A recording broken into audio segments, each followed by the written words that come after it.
오늘 우리가 행복 수업 7번째 비로소 보이는 것들이라는 제목으로 하나님 말씀 나눌 때에 여러분 안에 하나님이 주신 그 행복으로 가슴이 심령이 뜨거워지는 은혜가 있기를 주님의 이름으로 축원합니다. 2002년도에 하버드 대학에서 이 행복이라는 주제를 가지고 세미나가 열렸습니다. 이 세미나가 처음 열릴 때만 해도 수강생은 겨우 8명에 불과했습니다. 그런데 그 다음 해에 이 강좌가 이 세미나가 정식 강의로 채택이 되면서 380명이 그 수업에 수강을 신청했고, 그 다음 해에는 855명이 그 수강을 신청했을 만큼 그야말로 행복하게 대한 열풍이 그들 가운데 불었다라고 이야기할 수 있을 것입니다. 지금도 하버드에서는 가장 많은 학생들이 들은 수업 가운데 하나로 꼽혀지는 것이 바로 이 행복이라는 주제로 다루는 행복학 강의입니다. 이처럼 사람들은 행복이라는 주제에 대해서 많은 관심이 있고, 너도 나도 누구나 행복한 삶을 살아가기를 원하고 그렇게 관심을 가지고 있습니다. 하지만 정작 우리가 행복하기를 원하고 행복에 관심이 있음에도 불구하고 행복이 무엇인지, 또 어떻게 하면 행복할 수 있는지에 대해서는 잘 알지 못하는 듯합니다. 이 하버드 대학에서 행복학 강의를 맡은 탈 벤 샤르 교수가 그의 책에서 이런 이야기를 들려주었습니다. 과거 물질적으로 힘들고 어려운 시절에는 행복한 삶을 산다는 것이 무엇일까? 행복한 삶을 살기 위해서는 그들이 갖추어야 할 기본적인 의식주, 이것을 해결하는 것, 그것이 행복한 삶을 살 수 있는 아주 중요한 해결책이 된다라고 여겼다라는 이야기입니다.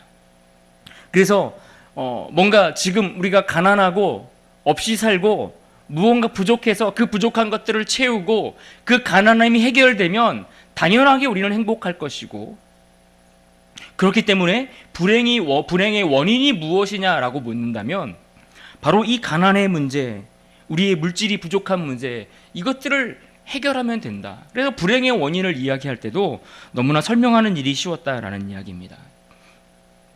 그런데 오늘날 어떻습니까? 물질적으로 풍족해졌습니다. 물질적으로 풍족해졌고 풍요로운 삶을 살게 되었지만 여전히 행복하지 못한 시대를 경험하면서 과연 행복이 무엇인가? 라는 질문을 사람들이 다시 던지기 시작했다라는 겁니다. 내가 가지면 될 줄 알았고, 소유하면 될 줄 알았고, 내가 뭔가 이루고자 하는 목표에 도달하고 그 자리에 오르면 행복할 줄 알았는데 그렇지 않더라는 것입니다. 그래서 사람들은 이 행복이라는 단어에 대한 정의를 새롭게 내리는 그러한 새로운 접근이 필요하다라는 그러한 공감대가 형성되었다라는 이야기를 합니다.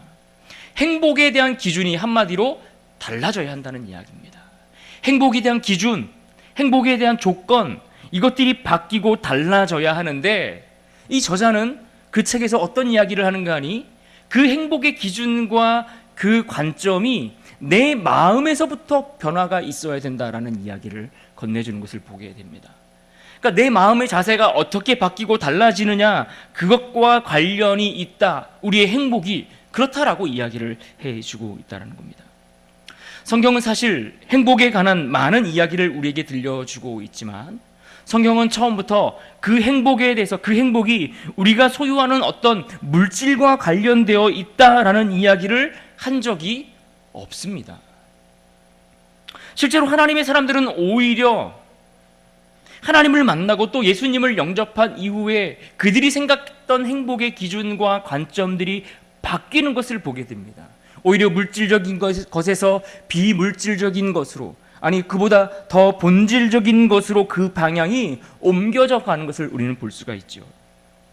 사도 베드로가 성전 미문 앞에서 앉아 구걸하던 이 안진뱅이를 향하여 그가 구걸하는 은과 금을 던져준 것이 아니라 그 안에 있는 예수 그리스도의 이름을 그에게 선포함으로써 과연 인생 가운데 그 행복의 본질이 무엇인지를 깨닫게 하고 그 근원을 고쳐주는 일을 했던 것을 우리는 주목해 볼 수 있습니다. 또 오늘 우리가 말씀 속에서 만나게 되는 사도 바울, 그야말로 예수님을 만나고 나서 그의 모든 행복과 삶의 기준이 완전히 새롭게 거듭나고 뒤바뀌게 됐던 그 변화를 보여주는 인물이 이 사도 바울이라고 할 수 있을 것입니다. 그는 어떤 인물입니까? 성경에 보면 그를 가말리엘 학파, 가말리엘 문화에서 자랐다라고 그렇게 이야기를 합니다. 한마디로 명문 학파의 출신, 대단한 스펙을 가졌다라는 이야기일 겁니다. 로마의 시민권을 가졌다고 했습니다. 뿐만 아니라 그는 정통 유대인 출신입니다. 그러니까 그의 스펙이나 그의 배경이나 그의 집안이나 여러 가지를 생각해 볼 때 그는 누구보다 자랑할 만한 것들이 많이 있고, 또 그것이 그가 열심히 살아왔던 그 열심의 근거가 되었다라는 이야기입니다. 그래서 누가 봐도 그의 스펙을 보고 그의 혈통을 보고 그의 배경을 보면 그는 정말 행복한 자이겠구나 라는 조건들을 다 갖추었던 인물이었다라는 이야기입니다. 그러나 그가 다메섹 도상에서 누구를 만납니까? 예수님을 만납니다. 그가 예수님을 만나고 그가 지금까지 바라봤던 세상을 바라보는 그의 눈이 완전히 새롭게 바뀌는 것을 보게 됩니다. 혈통이나 스펙이나 소유가 전부인 그 세상이, 그것이 전부가 아니라 그거보다 더 중요한 본질, 더 중요한 그 무엇이 있구나 하는 것을 그가 깨닫게 되었다라는 이야기입니다. 그래서 그가 지금까지 그가 알고 있었던 그 열심의 방향들이 바뀌어서 예수 그리스도께서 말씀하시는 그 방향으로 새롭게 달려가는 것을 보게 되는 겁니다. 예수님을 만나고 그가 지금까지는 예수님을 만나기 전에는 볼 수 없었던 것이 예수님을 만난 이후에 볼 수 있게 되었다라는 이야기입니다. 그동안 보이지 않았던 그의 눈에 비로소 보이는 것들이 생기게 되었다라는 이야기이죠. 그가 예수님을 만나고 눈이 멀었습니다. 앞을 볼 수 없게 되었습니다. 그래서 그는 더듬더듬거리며 생활을 해야 했는데 그에게 하나님이 한 사람을 보내어 그를 위해 기도하게 해주셨고 그 기도를 통해 그의 눈의 비닐이 벗겨졌다라고 성경은 말씀합니다. 말씀을 한번 찾아볼까요? 사도행전 9장 17절과 18절 말씀입니다. 같이 한번 읽어봅시다. 사도행전 9장 17절 18절입니다. 시작. 아나니아가 떠나 그 집에 들어가서 그에게 안수하여 이르되 형제 사울아, 주 곧 내가 오는 길에서 나타나셨던 예수께서 나를 보내어 너로 다시 보게 하시고 성령으로 충만하게 하신다 하니 즉시 사울의 눈에서 비늘 같은 것이 벗어져 다시 보게 된지라. 아멘.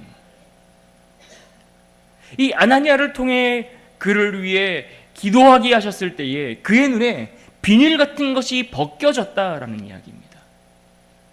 이것이 의미하는 것이 무엇일까요? 그가 그동안 보지 못했던 그의 시야, 그의 눈을 가리고 있었던 그 비닐이 벗겨지면서 이제는 지금껏 보지 못했던 새로운 세상을 그가 볼 수 있었다라는 이야기입니다. 과연 그는 새로운 세상, 그가 새롭게 본 것, 비로소 예수님을 만나고서 볼 수 있게 되었던 것, 그것이 무엇일까요? 주님을 따르기 전에 알지 못했던 것이 그의 눈에 들어오기 시작했습니다.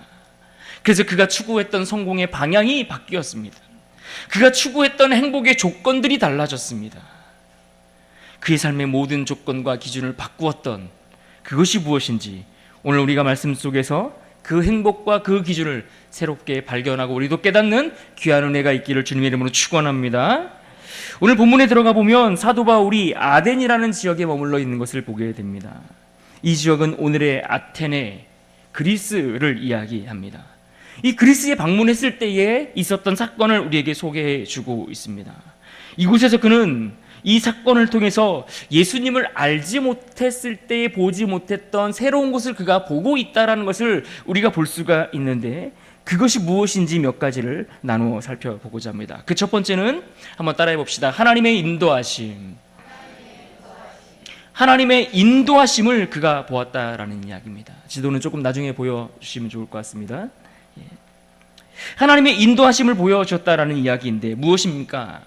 그가 지금 살아가는 그 여정의 길 가운데 하나님이 그를 인도하고 계신다라는 사실을 그가 비로소 보게 되었다라는 이야기입니다. 여러분은 어떻습니까? 여러분이 지금까지 살아오는 그 삶의 길과 그 자리들을 하나님이 인도하고 계신다라는 사실을 여러분 보고 계시고 또 그것에 대한 확실한 믿음이 있으신가요? 오늘 본문 사도행전 17장에 보면 그 내용상 크게 두 부분으로 나누어서 생각해 볼 수 있습니다. 전반부는 데살로니가 지역과 베레아 지역에서 복음을 전했던 전도 사역의 내용들이 소개되고 있고, 후반부는 오늘 우리가 읽었던 본문 아덴이라는 도시에서 있었던 전도 사역에 관한 내용들입니다. 우리는 여기서 바울이 어떻게 이 아덴이라는 지역까지 오게 되었는지 그 경위를 잠시 생각해 봐야 합니다. 바울이 환상을 통해 하나님께서 하나님의 부르심을 듣고 그가 마게도니아 지역의 첫 성이라고 하는 빌립보라는 지역에 처음 들어가게 됩니다. 바울은 이곳에서 복음을 전합니다. 많은 사람에게 복음을 전했는데 이때 그 복음을 듣고 예수님을 영접했던 대표적인 인물이 바로 이 빌립보 성에 살고 있는, 그가 옷감을 떼어다가 팔았던 그 여인 루디아라는 여인을 우리가 생각해 볼 수 있습니다. 그런가 하면 또 귀신 들린 여종의 그 병을 고쳐주기도 했습니다. 그런데 그 일로 인해서 그 여종의 주인이 자신의 돈벌이가 떨어지게 된 것을 알고 자신의 생업에 손해를 입힌 그 바울과 그 일행을 고소해서 감옥에 가두게 되죠. 그래서 바울과 실라가 이때 감옥에 갇혀서 그의 손발이 묶이고 많은 매를 맞으며 수모를 당하게 됩니다.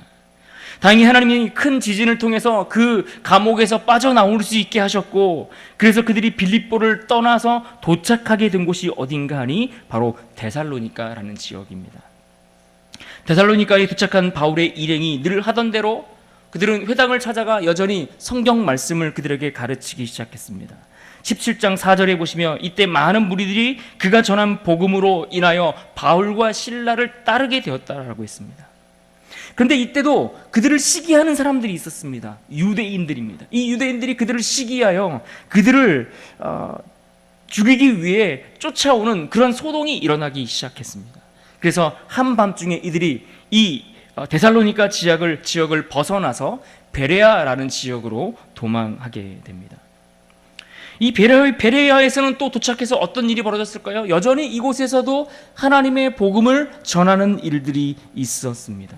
그런데 이 지역에 있는 사람들은 데살로니가 지역에 있는 사람들보다 그들의 마음이 너그러워서 많은 사람들이 복음을 듣고 예수님을 영접했다라고 이야기합니다. 문제는 데살로니가 지역에 있는 사람들이 그들이 베레아에서 복음을 전한다는 그 소식을 듣고 그곳까지 쫓아와서 그들을 죽이겠다고 소동을 일으키기 시작합니다.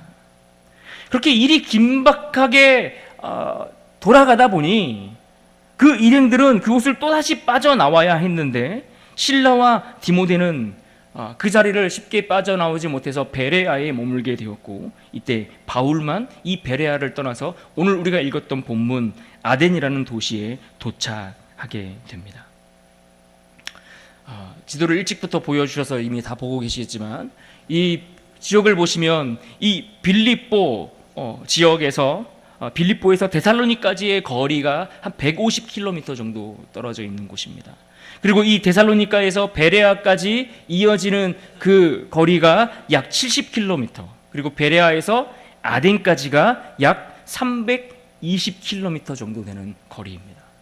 그러니까 지금 바울이 지금 이동하여 이 아덴에 오기까지 대략 540km 이상의 거리를 그가 이동하여 이 아덴이라는 곳에 도착했다라는 이야기입니다. 그것도 어떤 일들이 있었습니까? 계속 매맞고 핍박당하고 수모를 당하는 그 고통과 어려움의 시간들을 겪으면서 힘들게 그것도 교통편이 넉넉지 않는 그런 시대에 그가 이 거리를 이동했다라는 이야기입니다. 여러분 잘 생각해 보십시오. 아덴까지 이르게 된 이 바울과 그의 일행들이 또 도착하게 될 것이지만 아덴에 온 것이 그들의 어떤 계획 때문이었습니까? 아니요. 계속되는 핍박 때문에 어쩔 수 없이 몸을 피신하여 살기 위해서 이동하여 온 것이 아덴이었습니다. 어떤 면에서는 등 떠밀려서 자신의 목숨을 부지하기 위해서 살기 위해서 어쩔 수 없이 온 것이 아덴이었다라는 이야기입니다. 그런데 이 아덴에 도착한 바울은 16절의 말씀처럼 그곳에 우상이 가득함을 발견하게 됩니다.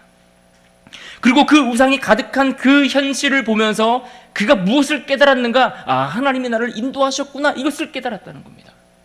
나는 마지못해 목숨을 피하기 위해 등 떠밀려 그곳에 도착했는데 그 우상이 가득한 그 현실을 보면서 하나님이 나로 이 우상이 가득한 이 도시에 하나님의 복음을 전하라고 나로 이곳으로 인도하셨구나라고 하나님의 인도하심을 그는 보았다라는 이야기입니다.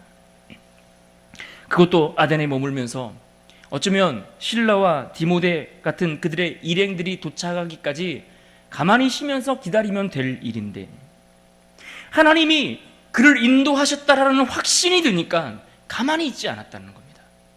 겉으로 볼 때는 핍박에 의해서 쫓겨났고 겉으로 볼 때는 마지못해 어쩔 수 없이 그곳에 이르게 되었고 도착했지만 하나님의 인도하심이라는 것을 깨달았을 때 그는 그곳에서 가만히 있을 수 없었다는 겁니다. 그 땅에 우상이 가득한 것을 보고 그 땅에 있는 사람들을 불러 모아 그들에게 살아계신 하나님 예수 그리스도를 통해서 우리에게 주신 그 복음에 대해서 그가 증거하지 않을 수 없었다라는 이야기입니다. 사랑하는 여러분, 그런 겁니다. 주 안에서 행복한 자로 살기를 원하는 인생은 우리가 하나님의 인도하심 가운데 있다는 것을 깨닫고 볼 수 있는 자입니다. 하나님의 인도하심을 볼 수 있다면 비록 내 상황이 힘들고 어렵다 할지라도 이곳에서 지금 이 자리에서 우리가 해야 할 일이 있음을 깨닫게 되기 때문에 그런 것입니다.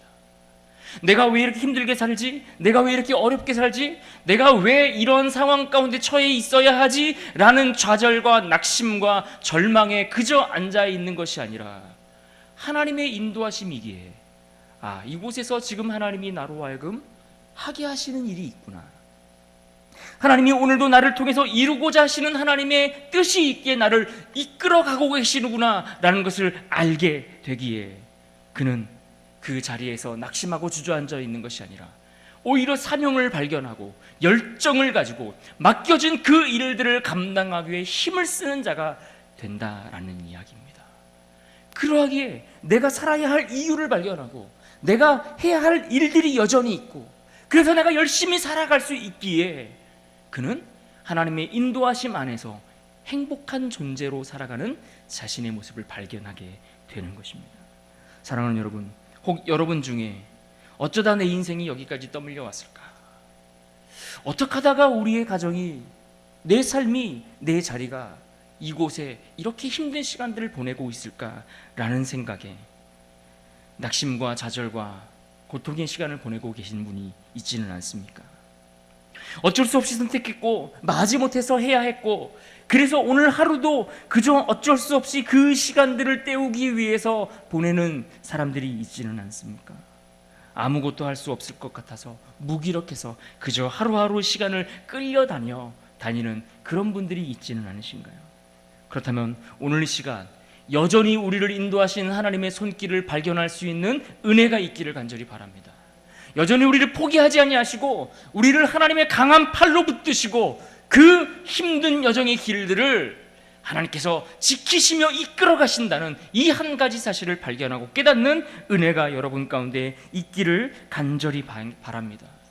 그래서 다시 한번 힘을 내고 다시 한번 열정을 내고 다시 한번 용기를 내어 일어설 수 있는 은혜가 있기를 간절히 바랍니다. 여러분 기억하십시오. 아무 이유 없이 이 자리에 있는 사람은 아무도 없습니다. 하나님의 아무런 계획 없이 그저 이 하루를 살아가고 있는 사람들은 아무도 없습니다. 마지못해 등 떠밀려 온 것 같아도 이유가 있다는 이야기입니다.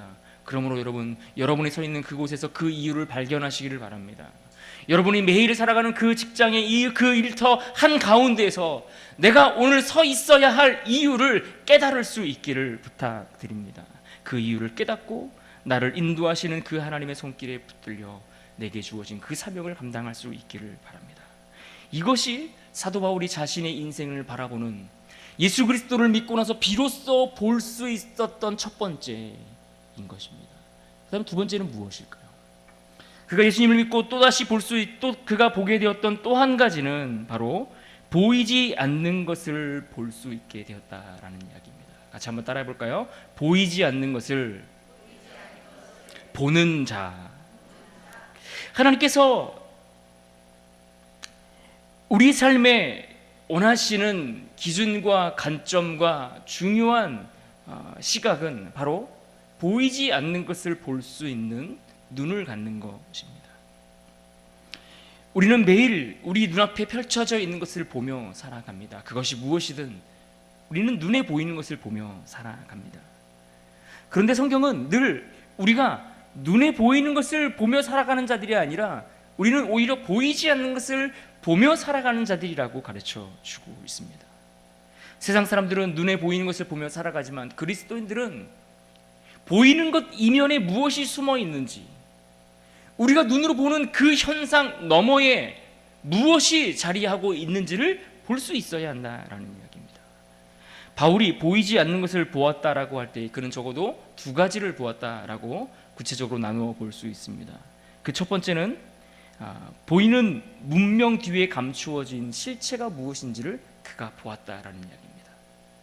그 눈앞에 펼쳐져 있는 문화, 문명, 세상의 그 화려함 뒤에 숨겨져 있는 그 실체가 무엇인지를 보았다라는 이야기이죠. 바울은 지금 아테네에 머물러 있습니다. 아테네는 현재 그리스의 수도 아테네를 이야기하죠. 그리스 문화의 중심지입니다. 당시 아테네는 철학과 사상과 학문의 도시였습니다. 첫 번째 사진을 하나 보여드릴 텐데요. 이 사진은 오늘 현재의 아레오바고, 지금 성경에 나와 있는 사도 바울이 머물러 있는 아레오바고에서 사람들을 모아서 예수님에 대해서 전하게 되는데, 이곳은 당시 많은 사람들이 어떤 철학적인 논쟁들, 새로운 학문이나 새로운 철학이나 새로운 어떤 사상이 들어왔을 때 그것에 대해서 함께 토론하고 이야기를 나누었던 광장처럼 여겨졌던 곳입니다. 현재의 모습이 이렇습니다. 그런데 그 도시에 그가 도착했을 때 그가 본 것은 무엇이겠습니까? 그 다음 사진 한번 보여주시겠습니까?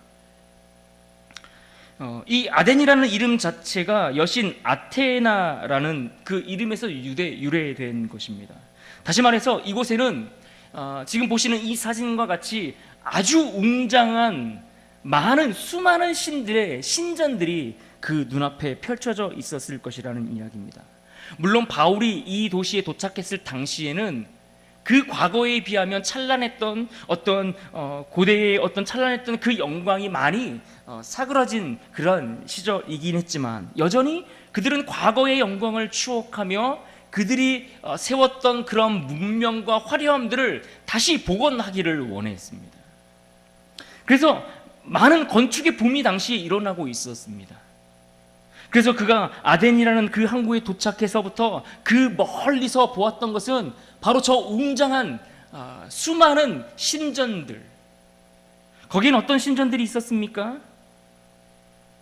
당시 로마 황제를 숭배하는 그 일환으로서 아우구스투스에게 바쳐진 신전을 비롯해서 그의 가족들에게 바쳐졌던 신전들, 또 여신 아테네를 위한 신전, 데메테르 신전, 제우스 신전, 아레스 신전 등등 12신을 대표하는, 그들의 신을 대표하는 12신들의 그러한 신전들이 저렇게 웅장하게 서 있었다라는 이야기입니다.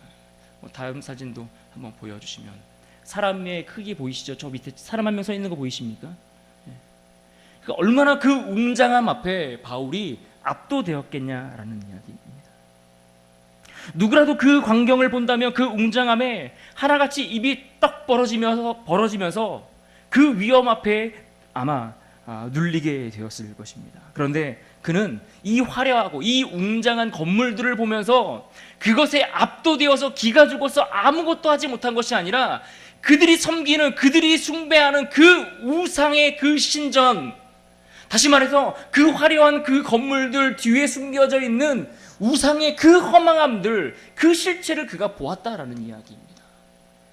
그래서 사람들을 불러 모아서 이야기하는 겁니다. 너희들이 지금 숭배하고 너희들이 섬기고 자랑으로 삼고 있는 그 문화, 그 문명, 그것이 얼마나 헛된 것인지를 너희가 알고 있느냐 라고 그가 이야기하고 있는 겁니다. 그래서 바울은 이 16절 후반부에 보면 마음이 격분하게 되었다고 표현하지 않습니까? 마음이 격분했다는 이야기가 무엇입니까? 그가 보았던 그것들로 인하여 그 이면에 감추어져 있는 그 우상의 실체를 보았기에 그들을 향하여 그 안에 있는 복음에 대한 열정과 그 하나님의 말씀을 증거하지 않을 수 없었다라는 이야기입니다. 소위 학문이 발달하고 수준 높은 문화를 갖추게 되면 정말 사람들이 교양을 갖추고 어떤 면에선 지식을 많이 쌓으면 미신이나 우상과 같은 이런 것들이 점점 멀어지고 사라질 것 같다라는 생각을 우리가 하지 않습니까? 우리가 살아가는 이 시대를 생각해 보면 2000년이 넘은 그 아테네 당시의 그 시대와 비교해 보면 오늘날이 사실 더 많은 학문과 문명과 문화가 발달한 시대 아닙니까?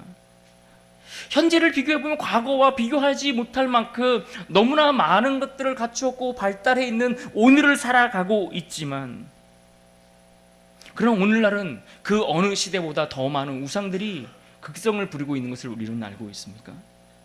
한동안 우리나라는 아름다운 그 섬 제주도를 비롯해서 전국에 있는 많은 우상 숭배의 그 현장들, 또 잡신을 섬기던 그러한 것들이 많이 사라지는 듯 했습니다.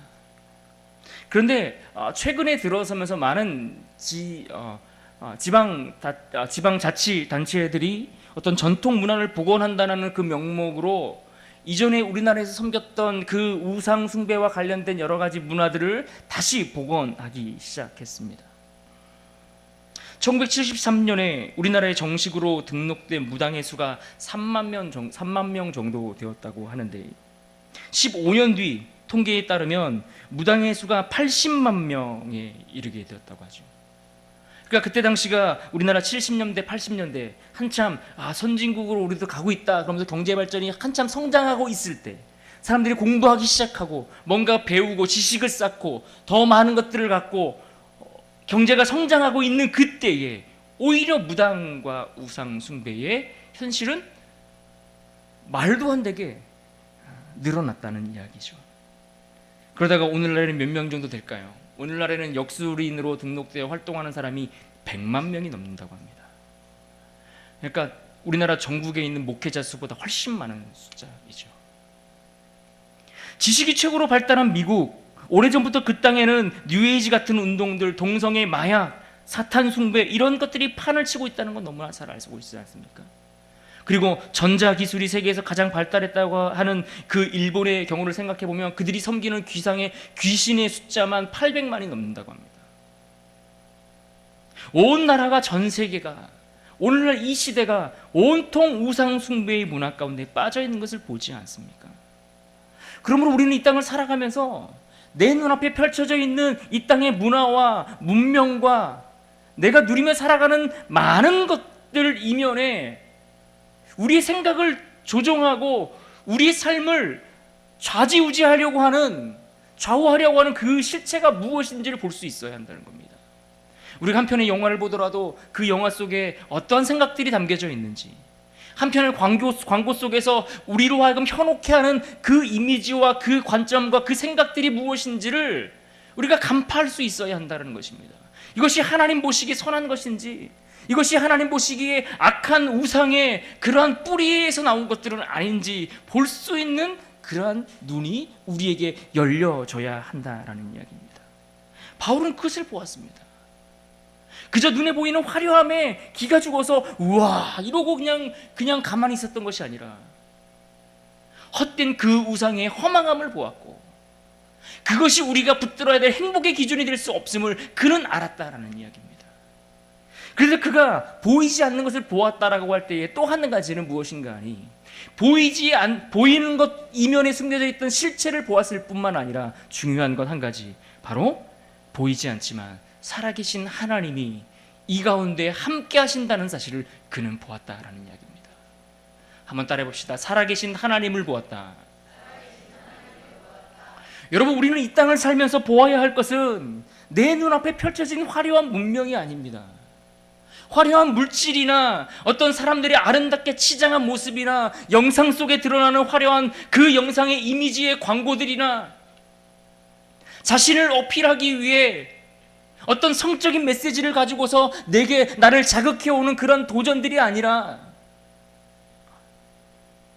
오히려 이 땅을 창조하시고 하나님의 선한 뜻이 이루어져 하나님의 나라를 이룩하기를 원하시는 살아계신 그 하나님, 이 세상의 주인은 인간도 아니고 그 어떤 우상도 아니고 우리가 추구하는 그 수많은 사람들이 추구하는 어떤 물질이나 쾌락이나 이런 것들이 아니라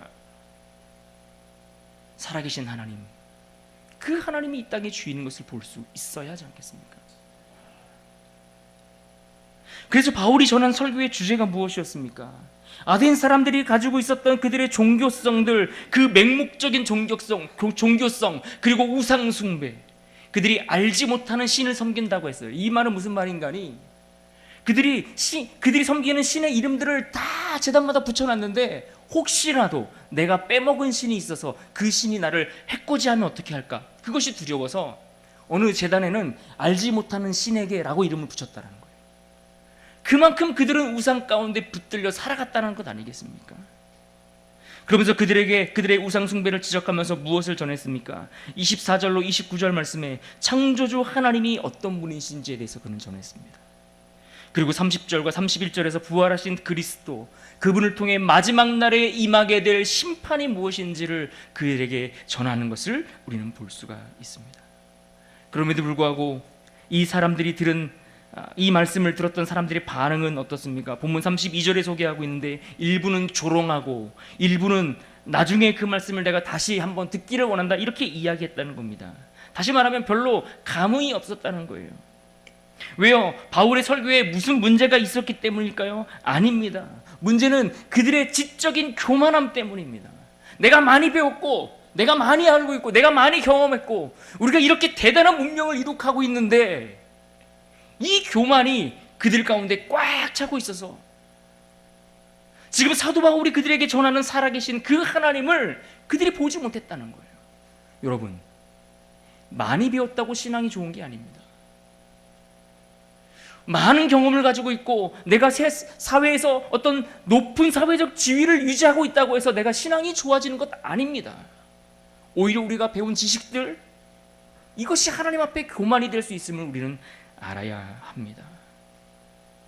지식이 많고 적음이 중요한 것이 아니라 우리 안에 하나님을 아는 지식이 있느냐, 여러분, 이것이 중요하지 않겠습니까? 사랑하는 여러분, 여러분은 어떤 지식을 의지하며 살아갑니까? 여러분 안에 하나님을 아는 지식이 있습니까? 여러분 안에 하나님을 아는 그 지식이 쌓여서 보이지 않는 그 하나님을 이 보이는 세상의 그 문명 가운데 오히려 하나님의 힘과 주권으로 이 나라, 이 땅의 역사를 이끌어 가시는 하나님을 발견할 수 있는 은혜가 있기를 간절히 바랍니다. 참 진리이신 하나님, 그 하나님을 볼 수 있는 눈이 있어야 우리가 이 세상에 행복한 존재로 살아갈 수 있는 겁니다. 결국 마지막 세 번째로 우리가 이야기하고 싶은 것은 무엇입니까? 사도 바울이 예수 그리스도를 만남으로 인하여 그가 깨닫게 된 결정적인 한 가지를 이야기하라고 한다면 결국 그의 눈으로 세상을 보는데 자신의 눈으로 보는 것이 아니라 누구의 눈으로 보았다고요? 하나님의 눈으로. 한번 따라해 봅시다. 세상 논리를 벗어나 하나님의 시각을 가지라. 세상의 관점이 아닌, 세상의 시선이 아닌 하나님의 관점으로, 하나님의 시야로 세상을 바라볼 수 있는 영적인 눈을 그가 갖게 되었다라는 이야기입니다.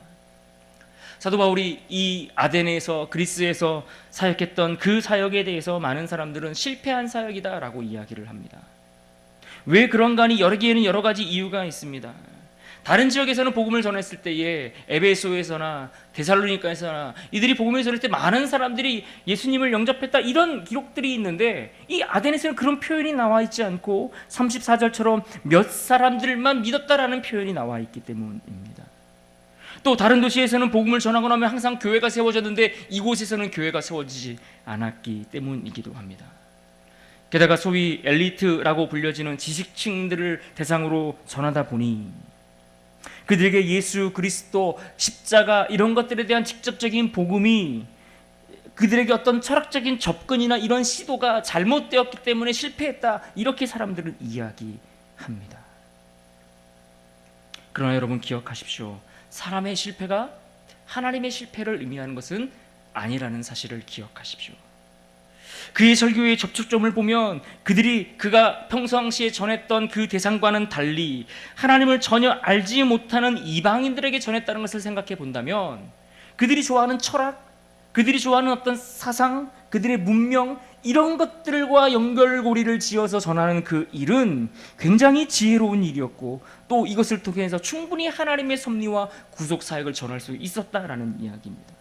또 한 영혼을 귀하게 여기시는 하나님의 관점으로 생각해 본다면 그의 사역은 결코 실패했다라고 볼 수 없다라는 이야기입니다. 오늘의 그리스를 보더라도 그렇습니다. 지금의 그리스는 정교회를 사실상 국교로 하는 기독교 국가입니다. 명목상이기는 하지만 국민들에게 물어보면 나는 기독교인이다라고 이야기하는 사람들이 국민 전체의 98%가 될 정도입니다.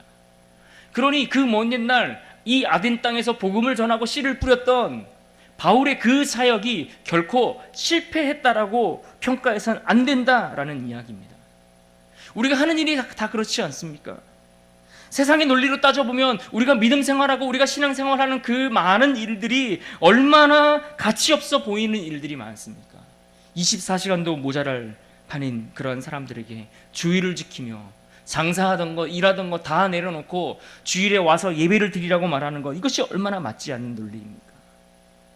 우리 아이들 시험 기간에 공부할 것들이 얼마나 많습니까? 그런데 그 모든 것 다 내려놓고 와서 예배드리라고 하는 것이 세상 논리로 봤을 때에 믿지 않는 부모들의 관점에서 볼 때에 그것이 이해되고 납득되는 일이겠습니까? 주일밖에 쉴 수 없는 직장인들에게 주말을 반납하고 주일에 와서 예배드리고 하나님을 섬기는 일을 하라는 것, 얼마나 이것이 계산해 볼 때에 모순적인 일들인가 하는 겁니다. 그러나 세상의 논리와 관점으로만 바라보면 우리의 신앙생활은 이처럼 우리 믿음이라는 것은 보잘것없고 어리석고 무모해 보이는 일처럼 보이지만 그러나 기억하십시오. 하나님의 계산법은 늘 다른 법입니다. 하나님의 관점은 세상에서 말하는 그런 관점과 다르다라는 이야기입니다. 이렇게 돈을 많이 벌면 행복할 거야 라고 이야기하지만 하나님은 그것이 행복이 아니라고 이야기하는 겁니다. 너희가 높은 자리에 올라가면 그것이 행복을 줄 것처럼 이야기하지만 하나님은 그곳에 올라간다고 해서 만족하거나 우리에게 진정한 행복을 주지 못한다라고 말씀하고 있다라는 이야기입니다. 그러하기에 우리가 진정 주님 안에서 행복한 존재로 살아가려면 우리의 눈에 비닐이 벗겨져야 하는 겁니다. 세상에서 보았던 그 관점들이 아닌 하나님의 시선으로 볼 수 있는 관점들이 우리에게 열리기 시작해야 합니다. 그러므로 오늘 바울이 주님을 만나고 비로소 보게 된 것들이 무엇인지를 기억하고 깨달을 수 있기를 바랍니다. 그는 하나님의 인도하심을 보았습니다. 우연이 아니라, 우연히 내가 힘들게 어렵게 이 자리에 온 것이 아니라 하나님이 인도하셨기에 내가 지금 여기서 할 일이 있다, 이것을 보았다는 겁니다. 또한 그는 눈앞에 보이는 화려한 문명에 압도되어 살아간 것이 아니라 그 문명 뒤에 있는 실체를 보았고 궁극적으로 살아계신 하나님을 보는 눈을 그는 가졌습니다. 결국 그는 하나님의 시각으로 자신의 인생을 보았고 자신이 하고자 하는 그 일들을 보았고 자신의 삶을 새롭게 조명하기 시작했다는 겁니다. 그래서 그는 한 번도 예수 그리스도를 믿고 난 이후에 그의 인생의 삶을 걸어가면서 후회하거나 낙심하여 좌절하여 뒤를 돌아보지 않았다는 것을 우리는 기억하십시오. 다시 말하면 그는 예수 그리스도로 인하여 새롭게 달라진 그의 시선, 그가 비로소 보게 되어진 그 관점들로 인하여 그의 삶의 행복을 느끼며 만족하며 그 길을 걸어갔다라는 이야기입니다. 사랑하는 여러분, 오늘 우리의 시선이 바뀌기를 원합니다. 우리의 관점이 달라지기를 원합니다. 우리의 눈이 열려 오늘 우리가 바라보는 그 관점과 그 기준이 세상의 관점과 기준이 아니라 하나님 보시는 그 기준으로 바뀌어져서 주님 안에서 누릴 수 있는 참된 행복을 오늘 우리가 누리며 살아갈 수 있기를 주님의 이름으로 축원합니다.